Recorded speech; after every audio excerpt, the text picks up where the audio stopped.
बता दें, आज हम आपको बताएंगे माँ ब्रह्मचारिणी की कथा, जिसे दुर्गा सप्तशती में दूसरा रूप माना गया है। माँ ब्रह्मचारिणी अपनी तप और साधना के लिए जाने जाते हैं। आइए जानते हैं उनकी महिमा और कथा। माँ ब्रह्मचारिणी देवी दुर्गा के उस रूप हैं जो अपनी ब्रह्मचार्य और तपस्या के लिए प्रसिद्ध है। उनका स्वरूप बहुत सरल और शांत है, पर उनकी शक्ति अपार है। वो सफेद वस्त्र पहनती है, हाथ में जाप माला और कमंडल लिए रहती हैं। ये रूप हमें धैर्य, साधना और संयम का संदेश देता है। कहते हैं कि ये रूप राजा अम्बरीश और रानी श्रुतकर्ण के पुत्र थी। जन्म से ही उनमें भक्ति और तपस्या की अद्भुत प्रवृत्ति थी। उनके मन में केवल भगवान का ध्यान था। उन्होंने अपने विवाह का प्रस्ताव अस्वीकार कर अपने जीवन को तपस्या और ब्रह्मचार्य को समर्पित कर दिया।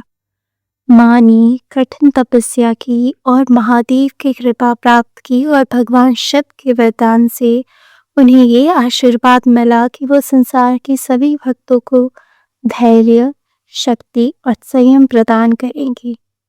माँ ब्रह्मचारिणी की पूजा करने से मन की शांति, विवेक और सकारात्मक ऊर्जा प्राप्त होती है।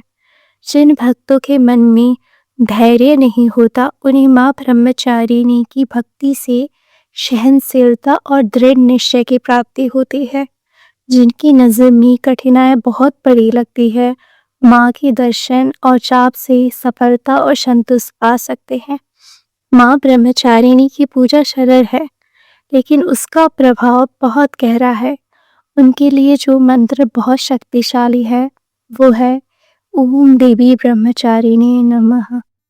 इस मंत्र का जाप प्रतिदिन करने से संकल्प शक्ति और आध्यात्मिक बल में वृद्धि होती है।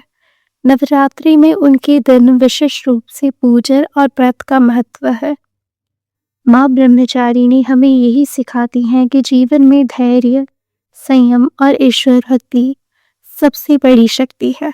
हम उनके मार्ग पर चलें तो कोई भी बाधा हमें रोक नहीं सकती। तो आइए इस नवरात्रि में माँ ब्रह्मचारिणी की भक्ति करें और अपने जीवन में सकारात्मक ऊर्जा और शक्ति लाएं। जय माता दी। अगर आपको ये कथा पसंद आई हो तो हमारे चैनल को लाइक और सब्सक्राइब करें। आपकी भक्ति से हमारा प्रयास और भी मजबूत होगा।